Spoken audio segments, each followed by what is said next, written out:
आतमधून गेलं. पुष्प फुलांच्या माळा अर्पून वाहे पाहुणे मंडळी तुमचे स्वागत आहे. पाहुणे मंडळी तुमचे स्वागत आहे. पुष्प फुलांच्या माळा अर्पून वाहे पाहुणे मंडळी तुमचे स्वागत आहे. पाहुणे मंडळी तुमचे स्वागत आहे. जय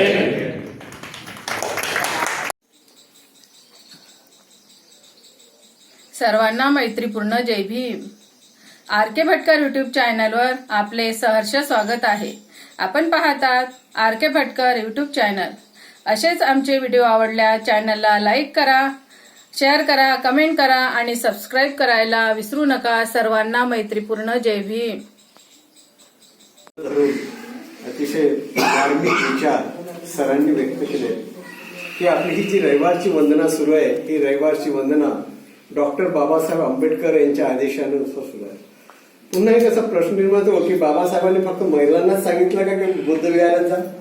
कुठल्याही जर विहाराचा जर आपण सर्वे केला आणि पाहिलं त्या ठिकाणी तर त्या विहारामध्ये जास्तीत जास्त कोण जातात? महिलाच जातात. पुरुष मात्र कमी प्रमाणात जातात. धन्यवाद सर. सरांनी अतिशय चांगले विचार आपले व्यक्त केले.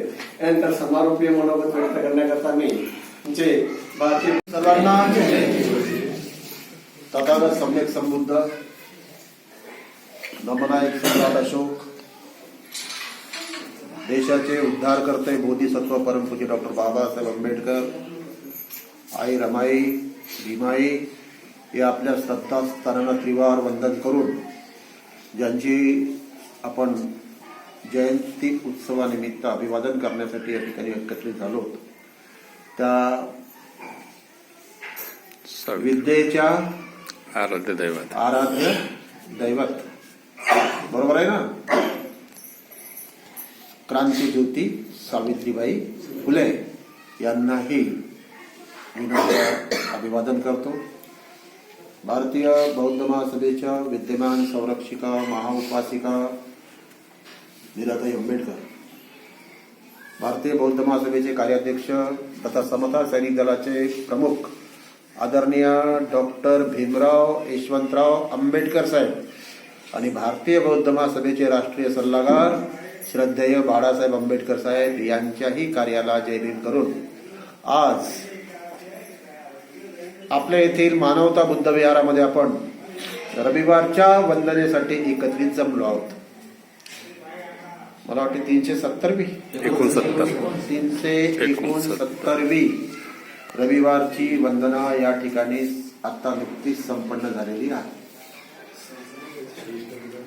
369 म्हणताना मलाही विचार पडतो की इतके दिवसापासून आता सांगितलंय मुंडे सरांनी हा उपक्रम सातत्यपूर्ण सुरू आहे. या विहारामध्ये अनेकदा आम्ही येऊन गेलो, ज्यांना माहित असेल त्यांना माहित असेल. आता आम्ही तुम्हाला माहित आहे की 26 मध्ये आलो. आता कधी येणार आहोत आम्ही? जवळपास नाही म्हणता 1 वर्ष लागते. म्हणजे याचा अर्थ बाकीच्या दिवशी आम्ही घरी बसलो आहो का? हा सातत्यपूर्वक उपक्रम सुरू ठेवण्यासाठी हे जे सहकारी आहेत माझे भारतीय बौद्ध महासभेचे सर्व,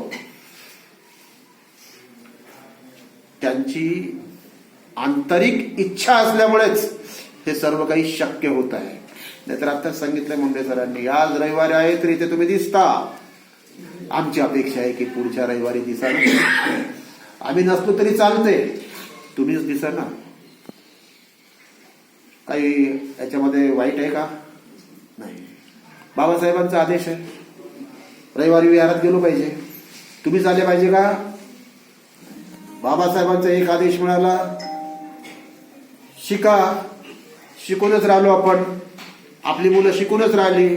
मला सांगा एका आदेशाने काय झालं की सारा समाज शिकायला लागला. निश्चितच आज विद्यार्थी कुठे आहेत जाऊन बसले? विद्यार्थी कुठे जाऊन बसले? आपल्या घरचे ट्युशन क्लासला गेले असतील. नक्की म्हणजे असं शक्यता आहे की त्यांना शिक्षणाचं महत्व समजलं आपल्या सर्वांना, म्हणून ते कुठे जातील, शाळेत गेले असतील. आज रविवार सुट्टी आहे, कदाचित ट्युशन वर्ग सुरू असू शकते, नाही का, असं समजतो आपण. म्हणजे तो मार्ग आपल्याला समजला.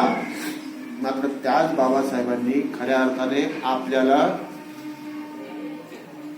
आपल्या आयुष्यामध्ये जी क्रांती केली, ती क्रांती म्हणजे कोणती? त्यांनी भगवान बुद्धाचा धम्म देऊन सर्वात मोठी क्रांती केली आहे. भगवान बुद्धाच्या सम्यक संबुद्धाचा हा मार्ग दाखवून बाबासाहेबांनी या देशावर उपकार केले आहेत, केवढा आपल्यावरच नव्हे. आणि म्हणूनच आज आपण इतक्या चांगल्या अवस्थेमध्ये आलो. आपली ओळख आहे. तुम्ही जेव्हा बाहेर जाल आता तर तुम्हाला कोणी म्हणतील की हे कोण आहेत? बौद्ध आहेत. कशामुळे? लिहिलंय काय आपल्या डोक्यावर काही? त्यांची ओळख आहे तिकडे, बाकीच्यांची नाही का, बाकीच्यांची ओळख आहे. मुस्लिम माणूस ओळखला जाते कशामुळे? तो त्यांचा पेहराव असते त्याच्यामुळे, बरोबर आहे की नाही? शीख धर्माचे लोक ओळखले जातात कशामुळे? बरोबर आहे की नाही? म्हणून म्हणतो की आपली ओळख काय? आपली ओळख आहे शुभ्र वस्त्र परिधान करून आपण जेव्हा बाहेर निघतो तेव्हा निश्चितपणे सांगतात की हे कोण असले पाहिजे? बौद्ध असले पाहिजे. एवढा मोठा सन्मान बाबासाहेबांनी दिला. जागतिक विद्वानानं, बाबासाहेब नावाच्या जागतिक पंडितानं आयुष्यामध्ये भगवान बुद्धानंतर कुणाला गुरु मानलं? आपलं ज्योतिबा फुलेंना गुरु मानलं. बाबासाहेब आंबेडकरांनी का मानलं? असंच मानलं का? कारण की ज्योतिबा फुलेंनी, सावित्रीबाई फुलेंनी जी क्रांती केली ते देखील शैक्षणिक क्रांती होते. आता सांगितलं भटकर सरांनी की या देशातली पहिली स्त्री शिक्षिका कोण होत्या? सावित्रीबाई फुले. या देशाच्या पहिल्या मुख्याध्यापिका कोण होत्या? सावित्रीबाई फुले. मात्र शाळेमध्ये शिकवताना काय शिकवल्या जाते? की विद्येची देवता सरस्वती. बरोबर आहे. पण आपलेही मुलं त्या शाळेमध्ये शिकतात आज. मग त्यांनाही काय वाटते की बा विद्येची देवता? मग त्यांना केव्हा कळेल की विद्येची देवता सावित्रीबाई आहे म्हणून? म्हणूनच आपली मुलं देखील कुठे आली पाहिजे? बुद्ध विहाराकडे. कारण की धम्माचं शिक्षण केवळ आपल्या विहारामध्येच मिळते, ते कुठल्या शाळेत मिळत नाही. ती शाळा म्हणजे आपला विहार आहे. आणि म्हणून तो प्रयत्न आमचा सुरू आहे. आज सकाळी इथे आल्यावर तुम्ही ज्या पद्धतीने स्वागत केलं त्यामुळे काय होते की येणाऱ्या या उपक्रमातील लोकांचं मनोबल वाढते. हा मान सन्मान कुणामुळे मिळाला? बाबासाहेबांनी सांगितलेल्या मार्गामुळे मिळाला आम्हाला. आम्ही एवढे लायकीचे आहोत का? एवढे मोठे आहोत का की आमच्यासाठी तुम्ही पुष्प घेऊन स्वागत करायला उभे राहता? ही सर्वोच्च देणगी कुणाची?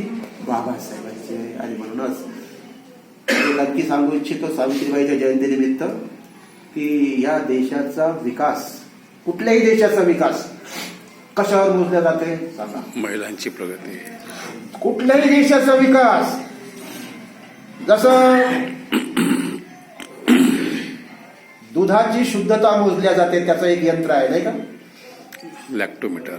लॅक्टोमीटर म्हणतो आपण त्याला, त्यानं मोजल्या जाते. त्याचप्रमाणे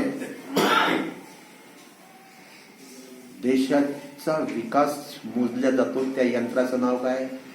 त्या यंत्राचं नाव त्या देशातल्या महिलांचं शिक्षण, किती त्या साक्षर आहेत, किती शैक्षणिक क्षेत्रात त्या पुढे गेल्या आहेत, यावरून त्या देशाचं विकास मोजल्या जाते जगामध्ये.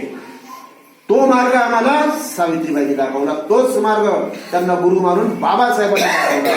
म्हणूनच आज सांगितलं गेलं आत्ताच की एकीकडे एका स्त्रीला अग्निपरीक्षा द्यावी लागली. त्या स्त्रीचं नाव काय आहे? सीता. कुणाची? रामाची. बरोबर आहे. पाहतो काळ आठवा की त्या व्यक्तीला म्हणे अग्नी परीक्षा द्यावी लागली. आणखी एका स्त्रीला भर दरबारामध्ये विवस्त्र केल्या गेलं होतं. तिचं नाव काय? द्रौपदी. आहे आणखीन अभ्यास आपला कशामुळे झाला हे माहिती आपल्याला शिक्षणामुळे झाला, बरोबर आहे ना. म्हणून सावित्रीबाईला